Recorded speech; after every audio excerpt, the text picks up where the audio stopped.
gente vai chamar a doutora Érica Quimara. A doutora Érica Quimara é diretora do laboratório de do Lourdes do micro de tuberculose, né, de IMT, e agora também atualmente é diretora, presidente da Rede TP, vice-presidente da Rede TP. Não tem problema, esse encontro é só de mulheres, então posso dizer que ela é presidente de não, brincadeira, ela vai falar um pouco da incorporação do IGRA no estado de São Paulo e como tem IGRA também no Instituto Emílio Ribas, só para você falar de ver. Boa tarde, obrigada pelo convite. É muito bom a gente poder falar sobre tuberculose. Como é que faz? Tudo você, a gente mata todo mundo. A gente já vai para frente. É importante a gente ter esse tempo para conversar sobre tuberculose, porque a gente tinha todo um esforço sendo feito e, de repente, a pandemia retrocedeu esse esforço em quase 10 anos. Então, a gente precisa voltar a pensar em tuberculose, voltar a pensar que a gente precisa cada vez mais juntar os nossos esforços para poder combater essa doença. Então, mais do que importante agora é a gente combater também a tuberculose latente, como a Ana Angélica falou. Mas aqui estou eu, no laboratório, no meio dos médicos, com o desafio de conscientizar vocês e talvez colocar vocês junto com a gente também. Estamos nessa empreitada juntos. E a gente sempre trabalha e fala com relação a esse trabalho conjunto que a gente precisa ter. A gente é uma cadeia e a gente precisa pensar de que a gente tem todo um trabalho junto. Então, se alguém nesta cadeia tem algum problema, a gente vai ter um problema no final, que é o nosso grande objetivo, fazer com que o paciente seja curado, tenha uma qualidade de vida. Então, eu vou mostrar aqui para vocês. Bom, a Ana Angélica já falou sobre esses números, eles são sempre alarmantes, mas eu quero dizer aqui para vocês que a gente tem uma grande oportunidade ainda de melhoria de diagnóstico da doença, porque a gente tem aí uma taxa de incidência que, isso daqui é um dado da Organização Mundial da Saúde. A gente tem, no período de 2015 a 2021, a gente teve uma redução somente de 10%, sendo que o alvo é de 50%. Então, veja, a gente ainda precisa diagnosticar muita TB ativa. A gente também tem um gap no diagnóstico da resistência, porque, veja aqui, esse dado, vamos mostrar, o alvo é de conseguir fazer o tratamento de 1,5 milhão de pessoas. Era o alvo até 2022. O que a gente conseguiu? 43% desse alvo até 2021. E o nosso último gap, que a gente precisa trabalhar muito, é o diagnóstico da tuberculose latente. Então, a gente tem aqui todas as idades, né, o alvo de trabalhar com 30 milhões de pessoas, mas a gente só atingiu 42% desse alvo até 2021. Então, a gente tem muito trabalho para ser feito. Bom, a infecção latente, então, é o estado de estimulação persistente do sistema imune por antígenos do Mycobacterium tuberculose sem a evidência de manifestação clínica da doença. A gente não tem um teste padrão ouro para a identificação da infecção do Mycobacterium tuberculose, tá? Esse tem sido um grande problema. Por quê? Porque, apesar de a gente ver alguns estudos que falam sobre sensibilidade e especificidade, isso ainda é um dado que talvez não seja muito confiável pelo fato de que a gente não tem esse teste padrão. Então, como a Ana Angélica mostrou muito bem, a gente tem a questão da nomenclatura, né? A gente fala da tuberculose latente, mas a gente talvez seria até melhor a gente falar sobre tuberculose infecção. E a gente tem o que eles chamam de um processo contínuo, ou seja, né, a gente tem um equilíbrio entre o bacilo e o hospedeiro. Se este equilíbrio ele é movido, então a gente pensa numa balança. Eu tenho o hospedeiro de um lado e eu tenho o bacilo do outro. Se o hospedeiro cai, o bacilo vence. Ele vai se desenvolver. Se eu tenho esse vacilo, que ele não está numa condição muito adequada dentro do hospedeiro, o hospedeiro começa a melhorar a questão do sistema imune e eu consigo segurar o desenvolvimento desse vacilo. Então aqui a gente precisa sempre trabalhar com um equilíbrio que eles chamam de dinâmico. E a maioria das pessoas que estão infectadas não apresentam sintomas, então, mas elas estão sob risco de adoecer. Então aí a gente pensa o seguinte, aqui a gente tem pessoas que foram expostas, né? E 20 a 25% dessas pessoas expostas, elas vão ser infectadas. Dessa população, 5% vão desenvolver a doença. E o restante vai conseguir controlar com o seu sistema imune. Agora veja, a gente consegue fazer a detecção somente no momento em que esse paciente tem a tuberculose latente. Antes disso, e na verdade a gente eles já estabeleceram 5 estágios nessa questão desde a exposição até a tuberculose ativa. A gente tem a tuberculose que eles chamam de incipiente, subclínica, porque é onde a gente pega os estágios deste equilíbrio entre o hospedeiro e o bacilo. Então, o que acontece? Dependendo desse estágio, a gente até consegue pegar com os testes que a gente tem, mas estágios anteriores a gente também não consegue. Lembrando que os testes utilizados para diagnóstico de TB ativa não detectam a tuberculose latente, tá certo? Então, os testes que a gente já tem atualmente, passar, e aqui, como é que isso foi incorporado no SUS? A Angélica já falou bastante, já colocou bastante perguntar.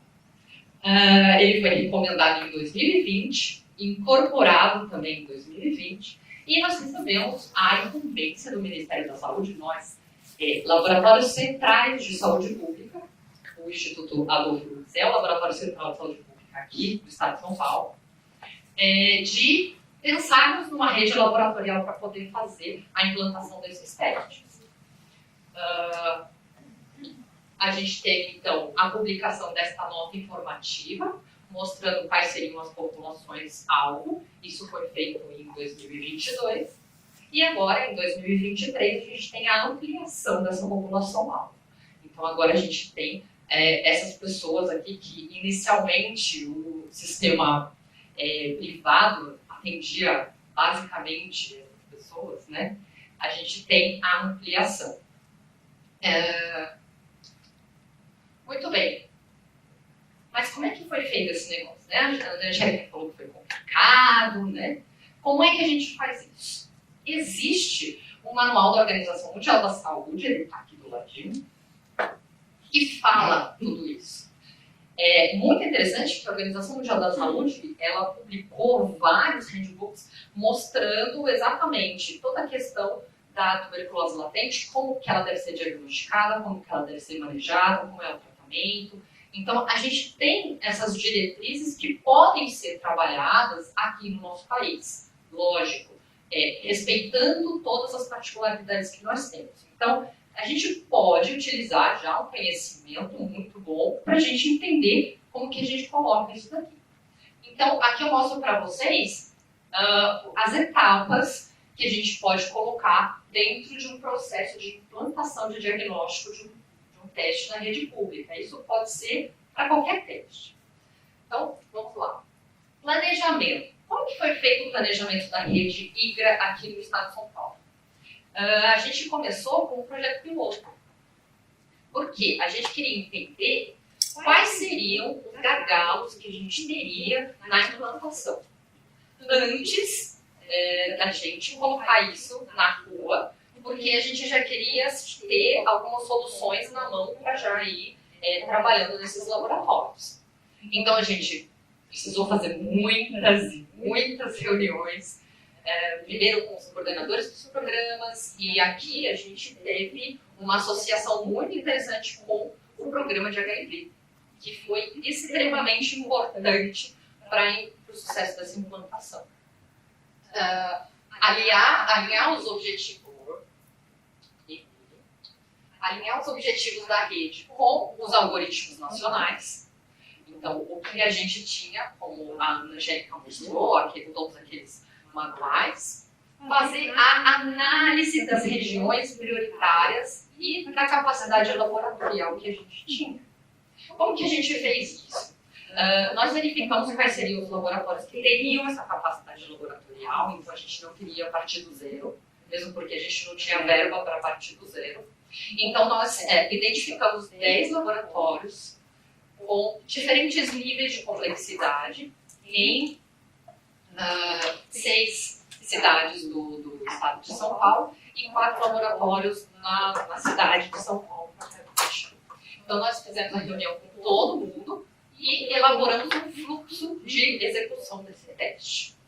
E depois a gente definiu essa rede com muitas regras. Porque assim, como é que eu vou coletar isso? Quem que vai coletar? O tubo vai para onde? A placa vai para onde? O que eu vou fazer? Então assim, uma multidão de perguntas que vem e a gente precisava estabelecer todas essas regras. Então, dentro desse projeto piloto, a gente avaliou várias dessas questões. Uma delas foi a questão de logística. Então, por exemplo, eu faço a coleta desse material, então o que eu preciso? Eu preciso de transporte, eu preciso ver qual a temperatura, porque dependendo da temperatura eu posso afetar a qualidade desse material. E eu tenho que ver em quanto tempo que eu consigo levar esse material até o laboratório, porque ele também tem um tempo adequado, senão eu também tenho um prejuízo de qualidade do material. Então veja, com a avaliação, então vocês viram que a gente tem laboratórios bem distantes aqui, né? Então imagina alguém que coleta uma amostra aqui para chegar por aqui mais ou menos, quanto tempo leva? São mais de 300, 400 quilômetros. Em quanto tempo que eu faço isso? Sendo que a amostra tem que chegar em no máximo 48 horas. Então, é muito complicado. Então, a gente viu que a utilização da logística existente já para fazer o teste de HIV nos ajudou muito. Então, utilizar rotas já estabelecidas. Outra questão, eu precisei estabelecer novos fluxos. Então, a gente precisa conversar com as pessoas também. Transporte, eu preciso de um transporte que seja refrigerado. E uma estratégia que foi muito bem trabalhada dentro do Instituto Adolfo Lutz foi a questão dos laboratórios de apoio. Então, veja, dentro da técnica, a gente faz a coleta desse material, faz a estimulação, aí eu consigo separar o plasma e esse plasma ele pode ser congelado. Este processo, ele não precisa de uma grande infraestrutura laboratorial. Então, eu posso fazer isso num laboratório de menor complexidade. E depois, como ele está congelado, eu consigo transportá-lo de uma maneira mais tranquila, vamos dizer assim, para um laboratório que vai executar o teste. Então, o que eu faço? Eu encurto distâncias dessa maneira. Então, nós elaboramos essa estratégia e colocamos vários laboratórios como laboratórios de apoio. Veja, eu também tenho uma dificuldade dos níveis dos laboratórios. Por exemplo, um laboratório que fica aqui no Emílio Ribas. O paciente vem aqui, coleta o sangue. Em quanto tempo que esse sangue chega até o laboratório? Rápido. Diferente de um paciente atendido numa unidade básica que vai para um laboratório municipal de uma outra cidade. Então, quanto tempo que isso leva? Então, eu tenho que entender também a complexidade de cada laboratório e de sua rede de abrangência. Como é que a gente soluciona esse tipo de problema? Sendo que o kit ele é uma placa que eu faço 20 testes, certo? 22. Aqui está a doutora que é expert no assunto. Se eu falar qualquer coisa, se eu deslizar assim, ela já está aqui, assim, ó, viu? Se eu fizer um teste, eu vou perder o restante. Porque eu tenho que fazer tudo na mesma placa, na mesma hora. Então, para eu não perder, para eu conseguir ter um transporte mais fácil, para um transporte só, e ter que ficar transportando um monte de vezes, conseguindo carro um monte de vezes, qual a estratégia estabelecida? Agendamento de coleta e transporte. E isso facilitou a vida de todo mundo. Por quê? Porque o carro sabe o dia que vai ser coletado, o pessoal vem todo mundo naquele dia. E eu concentro o número de pacientes, eu utilizo a placa praticamente toda. Tá? Muito bem, com isso, então, a gente montou o nosso esqueminha de organização da rede. Então, aqui é a rede que está funcionando atualmente. Então, esses são os laboratórios. Nós temos 11 laboratórios executores, que são esses, e as áreas de abrangência são essas. E temos 8 laboratórios de apoio, que atualmente são os IALs regionais. Então, a gente está trabalhando com bastante coisa. Mas, vamos entrar na segunda fase, que eu já vi aqui, eram 8 laboratórios, agora já tem 9 laboratórios que vão começar a executar os testes. Então, a gente vai fazer todo esse processo que eu já contei para vocês até agora, tudo de novo. Bom, infraestrutura precisa de muita coisa, tá? Eu preciso de uma área adequada, eu preciso de equipamento, eu preciso de insumo. O insumo, ele é fornecido pelo Ministério da Saúde. Lembrando, são dois insumos. Uma caixinha com placas, uma caixinha com tubos. E eu vou contar um detalhe do tubo depois. Muito bem. Neste projeto piloto, a gente já tinha laboratórios com infraestrutura completa e 2 laboratórios já faziam um teste anteriormente por conta de projetos. Então, a gente fez uma assessoria virtual, mesmo porque ainda não tinha como conversar pessoalmente com os laboratórios. Então, a gente viu que, para realmente a coisa funcionar, o laboratório precisa ter as condições mínimas antes de iniciar. E aqui, o nosso grande gargalo é a questão da coleta do material.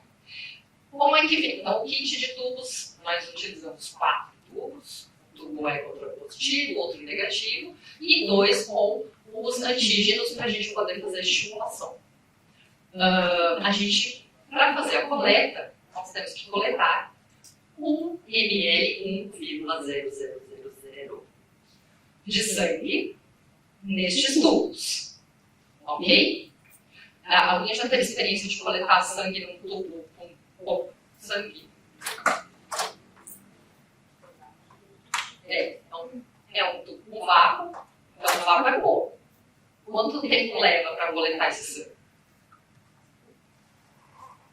Bom, o que a gente viu no estudo piloto é que para coletar sangue nesses 4 tubos leva 15 minutos. Porque demora muito. O vácuo é pouquinho, ele vai puxando devagarinho. Tá?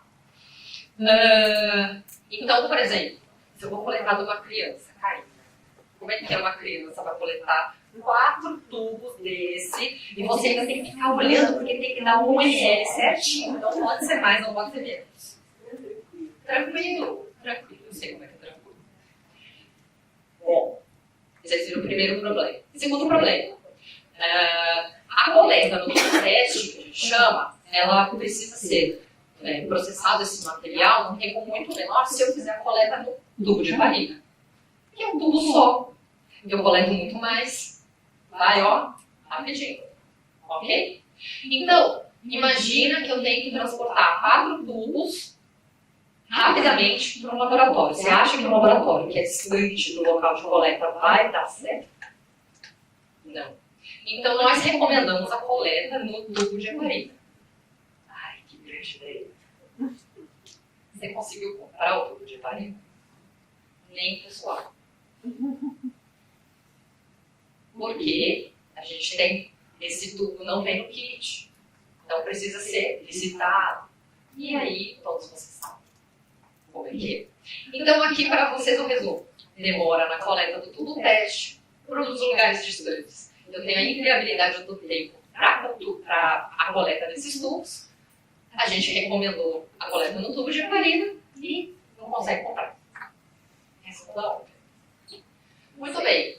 Para eu saber quanto teste que eu vou fazer, quanto insumo eu preciso, eu sei quantas pessoas têm a suspeita de ELTB para eu poder fazer o pedido desse kit? Menor ideia. E como que a gente parte, então? Então, a gente foi olhar o que a gente tem de paciente em tratamento, na época, nesse ano.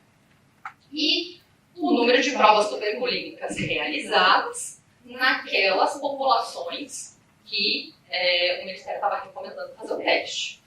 Então, a gente olhou, bom, temos aqui um total de 10 mil, e a gente viu mais ou menos qual seria a porcentagem de positividade que a gente tinha nesses testes. Então, o que aconteceu?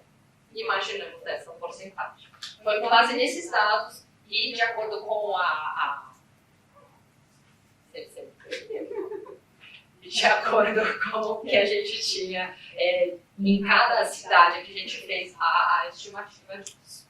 Então, a gente depois fez em todos os laboratórios, realmente tivemos uma positividade de 20%. E a gente começou então a fazer todos os treinamentos para abarcar toda essa situação que a gente tem com os testes. Então, lembrando que o procedimento, a gente precisa ter um código adequado, a gente precisa treinar todas essas unidades, porque a gente precisa ter homogeneidade nessas etapas. São muitas etapas desse teste, então a gente precisa garantir que o laboratório faça isso.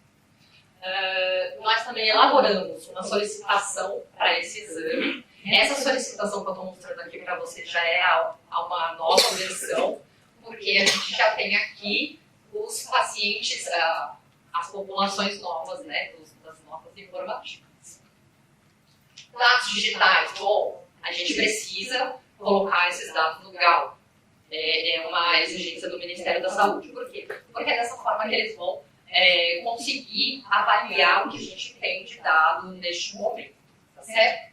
Então, com isso, a gente também, com o Sistema Único, a gente tem uma rapidez de enviar o dado, de mostrar o dado. O GAL consegue me mostrar todos os dados que eu preciso? Não. Ok. Então, lembrando que eu também preciso ter um controle de qualidade para tudo isso, mas que eu ainda não tenho material de referência. Então, vamos lá.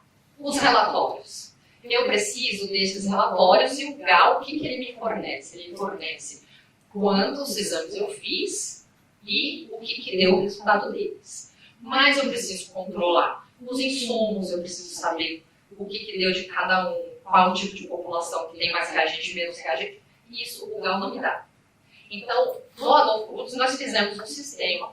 Então, todos os laboratórios mensalmente precisam entrar nesse sistema e colocar os seus dados. Então, aqui eu tenho dado a positividade por população e aqui eu faço o gerenciamento dos insumos. Só para mostrar, então, para vocês o que a gente tem no estado de São Paulo atualmente. Então, veja, nós começamos em abril de 2022 a realizar os testes aqui no estado de São Paulo. E aí vocês vão notar duas coisas. Então, a gente tem aqui um aumento, né, em agosto, e de repente eu tenho outro aumento aonde? Em janeiro. E esse é o grande motivo de nós fazermos este monitoramento. Muito bem. Baixa demanda de abril a julho. Por que eu tive pouco aqui? Qual o motivo? Eu ainda estava numa curva de aprendizado, então os laboratórios ainda estavam aprendendo a fazer o teste, estavam aprendendo a saber para onde que mandava, para onde que ia e tal. Mas a gente percebeu a baixa adesão dos clínicos na solicitação. Certo? Então a gente começou a tentar fazer uma ação educativa, mostrar qual a importância, como que o exame ia auxiliar nessa questão do diagnóstico. E agora, a gente percebeu também um aumento, mas por quê? Por conta dessa nossa nova nota informativa, em que a gente não tem muita oferta de PPD, então o aumento do IGRA não é por conta do aumento realmente de solicitações em si, porque eu estou precisando tampar aqui a falta do PPD. Tá? Lembrando então para vocês, é muito importante então, que a gente faça o diagnóstico pensando na cascata de cuidado do paciente. A Ana Angélica já mostrou bastante isso, então a gente tem essas ferramentas laboratoriais para utilizar. Os laboratórios estão fazendo isso, estão muito preocupados em realizar todos os testes da melhor maneira possível, com grande qualidade. Mas a gente precisa lembrar, então, que a implantação, ela deve seguir esse cuidado integrado, centrado na pessoa. Então, ele é integrado. Por quê? Eu preciso fazer a triagem para TB doença e testar a infecção por TB em paralelo. E centrado na pessoa, porque eu preciso coordenar todas essas atividades de cuidado durante a mesma visita. Não dá para o paciente vir uma vez fazer uma coisa, depois vem outra vez e faz outra coisa, vem outra vez e faz outra coisa. Então a gente precisa coordenar todas essas atividades, é por isso que eu falo para vocês que a gente tem que se unir para poder fazer todo esse diagnóstico. Eu agradeço a atenção de vocês.